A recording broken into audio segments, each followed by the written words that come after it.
Hi, welcome everyone to another episode of Let's Talk Special Economic Zones. I'm your host, Ainsley Brown, and in today's episode, we're going to talk about special economic zones and technology transfer or managerial techniques or knowledge transfer, whatever you want to call it. Now, this can be somewhat of a controversial issue because whenever technology transfer comes up, you tend to hear about forced intellectual transfer in terms of countries forcing investors to expose their trade secrets or their intellectual property. And that's not what I'm touching at all. So let's just take that off the table right now. I'm talking about using zones from a policy perspective to help um, transfer know-how and knowledge that a country may not have. I actually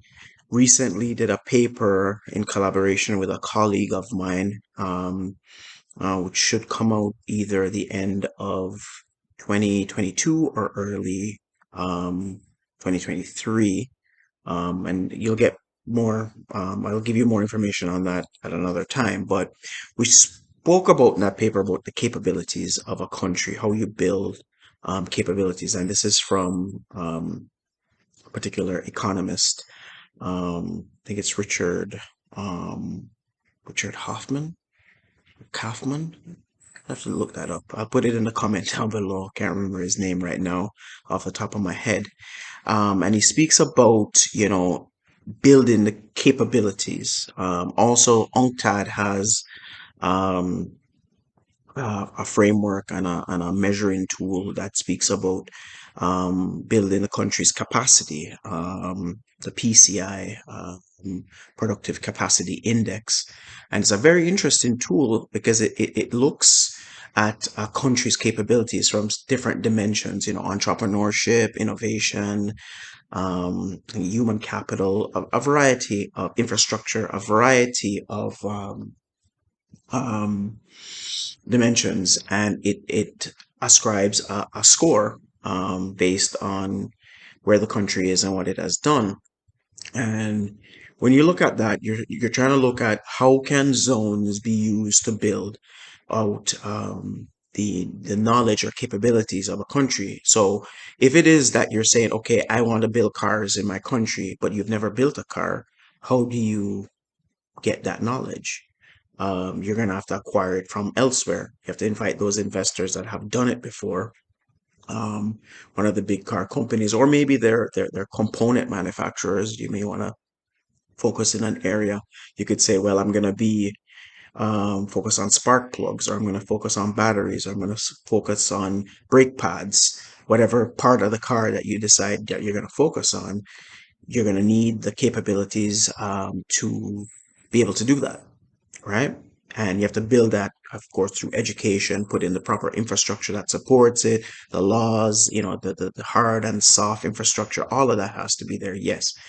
But we're focusing on the capacity or the capabilities, which includes as well the government, because you have to build the government's ability to not only attract but also to regulate that space. And regulate doesn't necessarily mean the big stick and the only speaking about the don'ts. It's also about the do's, what can be done, right? But we'll speak about that at another time. And it is about building that capacity, building the education, building the technical skills, but using zones. So you've attracted an investor and you learn how to do and build certain things. Now, knowledge transfer has always been, other than the issue I raised about forced transfer, there's also how do you measure it? Sometimes there's challenges in measuring it. How do you know that these things are being transferred over?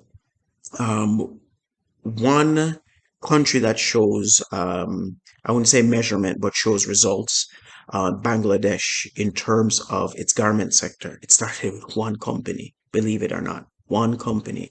And from there, people learned how to do things and left that company and started their own companies. And now Bangladesh has one of the largest apparel and textile industries in the world, right?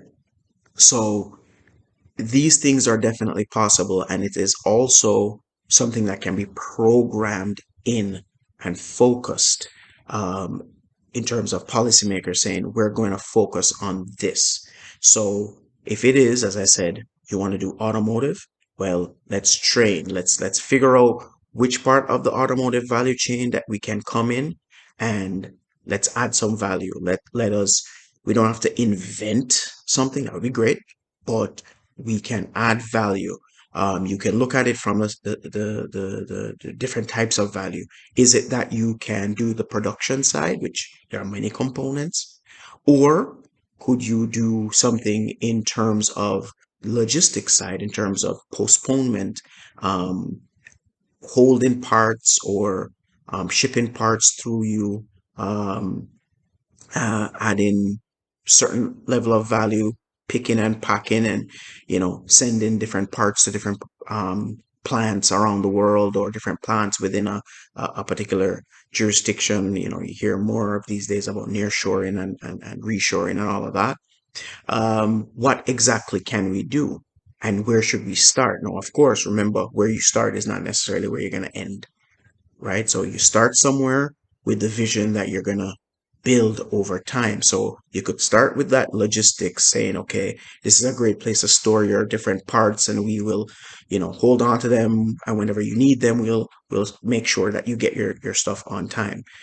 And then once you prove your capabilities within the marketplace, you could say, okay, maybe I can produce this little piece, or maybe I can add a little bit, some level of value, and you build from there. Now, knowing that that's what you're planning to do, then you have to set forth the education, the training to ensure to facilitate that, as well as the infrastructure and the laws and all of that to facilitate that as well. So the focus is not on necessarily on um, the